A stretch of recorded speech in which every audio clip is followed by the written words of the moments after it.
आपण पाहतात RZ24 Marathi news. आपली माती आपली माणसे. 31 आणि 29 माझ्या मतदारसंघात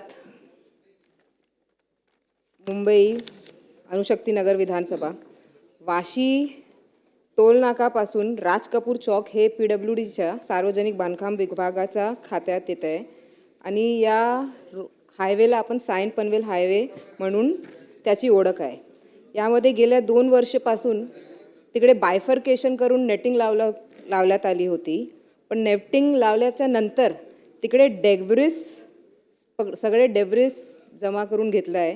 तिकडे आम्हाला असंच बोलायचं आहे की तिकडे डेब्रिस जमा केलं आहे आणि पुढचे आपल्याला तिकडे एक ग्रीन बेल्ट क्रिएट करायचं आहे. यासाठी आम्ही डिपार्टमेंटला निवेदन पण दिलं आहे. त्यासाठी आपण निधी उपलब्ध करून घ्यावी. यासोबत त्याच रोडवर दोन FOB प्रपोज केलं आहे. पण ते FOB जे प्रपोज केलं आहे ते FOBवर फक्त CD आहे. आपल्याला त्यासाठी एस्केलेटर पण ॲड करायचं आहे. तर त्यासाठी पण आपल्याला निधी अवेलेबल करून घ्यायचा आहे. अंडरग्राऊंड पेडेस्ट्रियन सबवे आहे. मला वाटतं एक 15 वर्ष आधी ते बांधण्यात आलं होतं. पण 15 वर्ष आधी तेव्हा बांधण्यात आलं त्याच्यानंतर तिकडे पाणी जमलं आहे. त्यावर आपल्याला ते आता पुढे आपण डिपार्टमेंटला कम्युनिकेट केलं आहे आणि डिपार्टमेंटला कम्युनिकेट करण्याच्या वेळी व्हिजिट केलं होतं. व्हिजिट करण्याच्या नंतर आमचं असं डिसिशन झालं होतं साईट व्हिजिटच्या वेळी की हे क्लोज करून तिकडे ब्युटिफिकेशनचं एक प्रपोजल केलं तर लोकांना ते जागा जे आहे जे असंच पडली आहे ते वापरता येईल. तर त्यासाठी पण ते प्रपोजल जे टाकलं आहे त्यासाठी पण निधी अवेलेबल करण्यात यावी. हायवेवर दोघेच ठिकाणी गेल्या 3 वर्षापासून इनकम्प्लीट स्टॉर्म वॉटर ड्रेनेजचं काम जे आहे ते पेंडिंग आहे. तो या मॉन्सूनच्या आधी आपल्याला ते पण करून घ्यायचं आहे.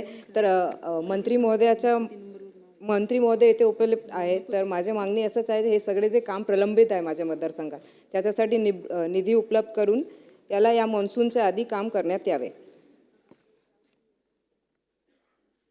मत व्यवसाय विभाग बाब क्रमांक 86 ट्रॉम्बे जेटीचा एक प्रपोजल होता आणि त्यासाठी गेल्या अर्थसंकल्प अधिवेशनाच्या वेळी मंत्री महोदयांनी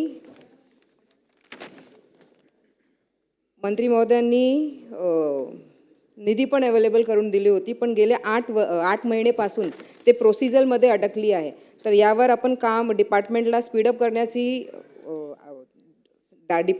स्पीडअप करण्यासाठी सांगितले तर एक तिकडे लोकांना त्यांचा जे न्याय आहे ते भेटणार. साथ तिकडे आपण अटल सेतू जे आपल्याला मुंबई ट्रान्स हर्बल लिंक असं बोलता जात आहे तिकडे सायंट ट्रॉम्बे लोडला आपल्याला कनेक्टिव्हिटीचं आपण एक प्रपोजल टाकलं होतं. त्या प्रपोजलच्या साठी फिजिबल स्टडी आणि कन्सल्टंट अपॉइंटमेंट पेंडिंग आहे. त्यासाठी पण निधी अवेलेबल करून घ्यायचा आहे.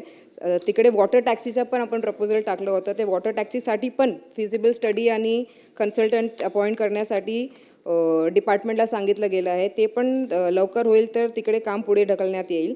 फ्लेमिंगो व्ह्यूइंग गॅलरीचा एक प्रस्ताव गेल्या 4 वर्षापासून पेंडिंग आहे. त्यावर पण कन्सल्टन्सी अपॉइंट झाला आहे पण पुढे काहीच झालं नाही. त्यावर लक्ष दिलं जाईल तर एक चांगलं बाब होईल. नंतर वन विभाग आणि महसूल विभाग बाब क्रमांक 44 Cheeta camp Trombay ward number 145 CTS number 10 तुर्बे विलेज तिथे प्लेग्राऊंडचं रिझर्वेशन आहे पण ते अभिप्राय डिपार्टमेंटकडून पेंडिंग आहे. तर ते आता डिपार्टमेंटकडून भेटलं तर BMC ते डेव्हलप करण्यासाठी रेडी आहे आणि ते प्रस्ताव पुढे ढकलण्यात येईल.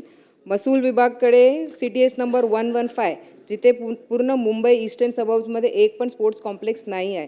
तिकडे ते प्रपोजल चालू आहे पण ते जे जागाचा इश्यू आहे ते सुनावणीमध्ये पेंडिंग आहे महसूल विभागकडे. तर त्यावर महसूल विभागकडे सुनावणी लवकर झाली तर तिकडे मुंबई ईस्टर्न सबर्ब्सला पहिला एक स्पोर्ट्स कॉम्प्लेक्स भेटेल. तर त्यासाठी पण जे काय असेल तर पुढे डिपार्टमेंटकडून आपल्याला जे काही सुनावणी होऊन पुढे ते हस्तांतरण करण्यात येईल तर आमच्यासाठी आणि तिकडे लोकांसाठी एक हक्काचा बाब होईल. आपल्याला इथे संधी दिली त्याबद्दल आम्ही आभार मानतो. जय हिंद जय महाराष्ट्र. सन्माननीय सदस्य सुधीर. आपल्या परिसरातील बातम्यांसाठी संपर्क करा. मुख्य संपादक वसीम शेख.